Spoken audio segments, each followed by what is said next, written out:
morning students, welcome to next video class 8 chapter 7 the cell। Cell के बारे में हम लोग पढ़ेंगे। लेक्चर 1 है, फर्स्ट लेक्चर है आपका। तो इसमें हम लोग सबसे पहले देखेंगे सेल। सेल क्या है? सेल का मतलब होता है कोशिका। कोशिका के बारे में हम लोग को इस चैप्टर में अध्ययन करना है, स्टडी करना है। तो हम सबसे पहले देखेंगे कौन कौन से टॉपिक्स है। तो सबसे पहले है discovery of the cell. Cell का खोज किसने किया था? सेल के डिस्कवरी के बारे में पढ़ना है। उसके बाद नेक्स्ट पढ़ना हम लोग को वेराइटी इन सेल्स। सेल्स में क्या क्या वेराइटी है, जैसे number, shape and size. Number, shape and size, cell structure and function. तो सेल का स्ट्रक्चर जानना है, फंक्शन जानना है, नंबर ऑफ सेल जानना है, शेप जानना है और साइज जानना है। अब नेक्स्ट टॉपिक है comparison of plants and animal cell. मतलब कि प्लांट सेल जो है और एनिमल सेल जो है उस दोनों के बीच में कंपैरिजन करना है, उस दोनों में क्या अंतर है इसको बताना है। तो हम सबसे पहले कुछ बेसिक चीज देखते हैं। तो हम देखते हैं कि all living things are made up of cell. जितने भी सजीव प्राणी हैं सभी किससे बना है? सेल से ही बने। Cells of the same type from tissue. Tissue जो बनता है उसमें सभी सेल्स जो होते हैं वो सेम होती हैं। अब देखते हैं नेक्स्ट में tissues group together to form organs.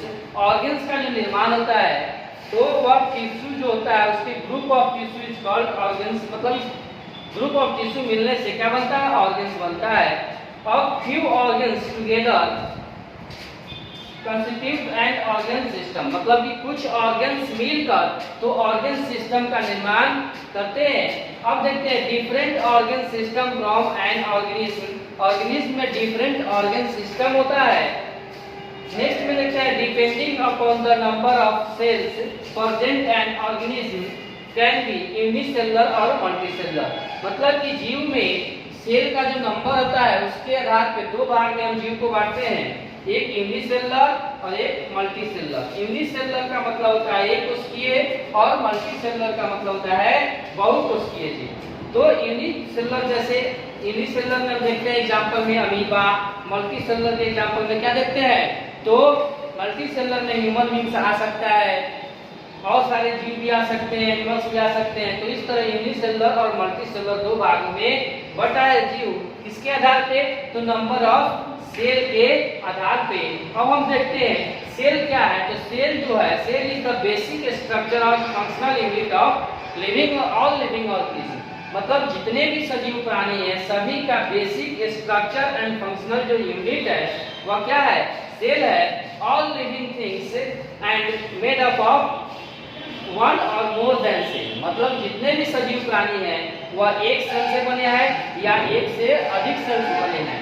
जो एक सेल से बना है उसको यूनिसेलुलर, जो एक से ज्यादा से बना है उसको मल्टीसेलुलर कहते हैं। अब हम एग्जांपल के तौर पे लेते हैं like a bricks and arrange to make a building. जैसे एक बिल्डिंग बनाने के लिए ईंट्स को अरेंज किया जाता है उसी तरह एक बॉडी जो बनता है cells too are arrange to make a an organism. मतलब सेल को अरेंज करके एक ऑर्गेनिज्म का निर्माण होता है।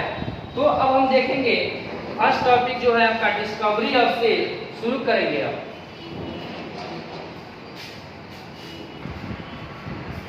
अब देखते हैं डिस्कवरी ऑफ द सेल। तो डिस्कवरी ऑफ द सेल की बात करते हैं तो सेल का खोज। तो सेल की खोज की जब चर्चा होती है स्टूडेंट तो सबसे पहले इसमें रॉबर्ट हुक की बात आता है। रॉबर्ट हुक जो था सबसे पहले सेल का खोज किया था। तो ये was the Robert Hooke and Englishman. यह इंग्लिशमैन थे, मतलब कि यह इंग्लिश साइंटिस्ट थे, Englishman who first discover the cell in 1665। तो रॉबर्ट हुक जो थे वह अंग्रेज वैज्ञानिक थे जो सबसे पहले 1665 ईस्वी में सेल का खोज किए थे। He observed slice of the cork, part of a bark of trees under a microscope and observed a number of tiny compartments that appeared like a honeycomb. He gave the term cell to reach the box.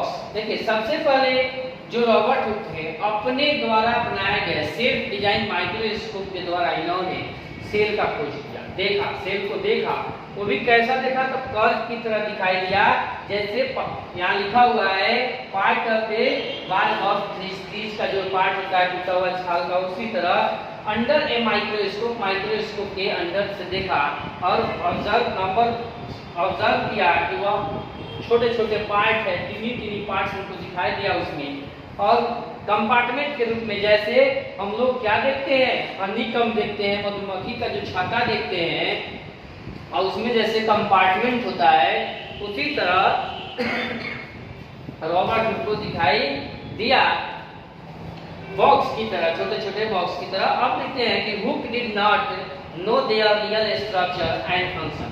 Robert Hooke जो थे वह cell का real structure नहीं बताए और ना ही उसके function के बारे में बताए। His cell observation give no indication of the nucleus, और इन्होंने न्यूक्लियस को भी इंडिकेट नहीं किया। And other organelles found in the most living cells में कौन कौन से ऑर्गेनेल्स पाए जाते हैं इसके बारे में कुछ उन्होंने नहीं बताया, बस उन्होंने सेल का खोज किया। उसके बाद बहुत सारे साइंटिस्ट हैं रॉबर्ट हुक के बाद जो सेल के बारे में डिटेल से वन बाय वन स्टेप चर्चा किए। अब हम लोग पढ़ेंगे इसमें वेराइटी इन सेल्स। सेल्स का वेराइटी क्या होता है, सेकेंड टॉपिक है आपका वेराइटी इन सेल्स।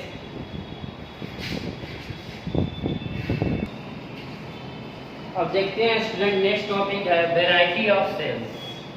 सेल्स का वेराइटी देखेंगे जिसमें नंबर, शेप एंड साइज के बारे में चर्चा करेंगे। तो देखेंगे the number of cell present in an organism varies with each size, more the number of cells, greater will be the size of an organism. Based on the number of cells, organism can be categorized into two types. two categories में divide किया है, unicellular और एक multicellular. जैसे कि अभी हम बताए हैं इसी लेक्चर में आपको यूनिसेलुलर और मल्टीसेलुलर के बारे में।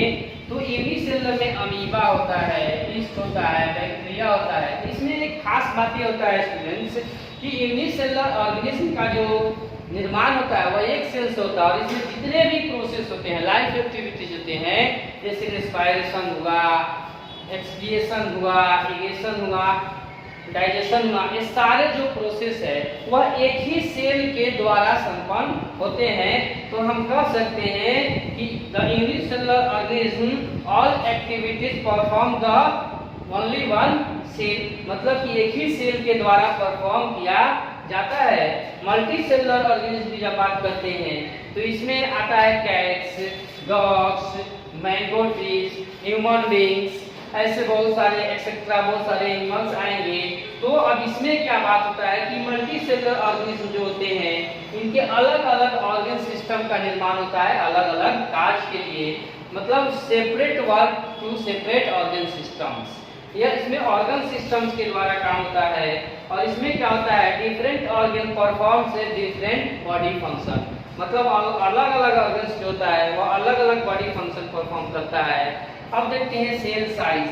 सेल का साइज देखते हैं। The size of cell can vary from micron millionth of metre to a few centimetres. Although most cells are the microscopes and can be only be seen under the microscope. कुछ ऐसे cell होते हैं जिसको microscope के द्वारा ही देख सकते हैं। Some plant and animal cells are visible to the naked eyes. Some plants और animal cells जो होते हैं वह naked eye के द्वारा विजिबल होते हैं। हम देखते हैं the ovule of Cycas plants is the largest cell found in plants, जो कहाँ पाया जाता है, प्लांट्स में पाया जाता है। नेक्स्ट चर्चा करते हैं the egg of an ostrich. Ostrich की जब चर्चा करते हैं तो ostrich is the largest animal cell. Ostrich का जो अंडा होता है, एग होता है, उसमें सबसे लार्जेस्ट एनिमल सेल पाया होता है। अब हम माइकोप्लाज्मा की बात करते हैं तो माइकोप्लाज्मा जो होता है सबसे स्मॉलेस्ट सेल जो होता है, स्मॉलेस्ट सेल दैट मेजर, इसको मेजर जब करते हैं तो 0.1 to 0.5 माइक्रोमीटर होता है। द यूनिसेलुलर अलगा Acetobacteria is nearly to 10 centimeter long. The size of the cell has no relationship with the body size of an organism. इसका बॉडी साइज के ऑर्गेनिज्म से कोई रिलेशनशिप नहीं होता है, या 10 सेंटीमीटर का होता है। अब हम सेल शेप्स के बारे में पढ़ेंगे। अब देखते हैं सेल शेप्स की बात चर्चा करते हैं स्टूडेंट। तो सेल शेप्स में देखते हैं कि cells have a different shapes which vary from organism to organism, मतलब एक ऑर्गेनिज्म से दूसरे ऑर्गेनिज्म का जो सेल होता है वो वैरी करता है, अलग होता है। अब देखते हैं the shape of the cell vary considerable in multicellular organism, they may be flat, columnar, elliptical, spindle shape or cuboidal shapes. The shape of a cells are related to its functions. उसका function से relation जो है उसको देखेंगे। तो some cells are irregular in shape like amoeba and white blood cells. Muscle cells are long and thin. Muscle cells जो होता है वो लॉन्ग होता है एंड थिन होता है।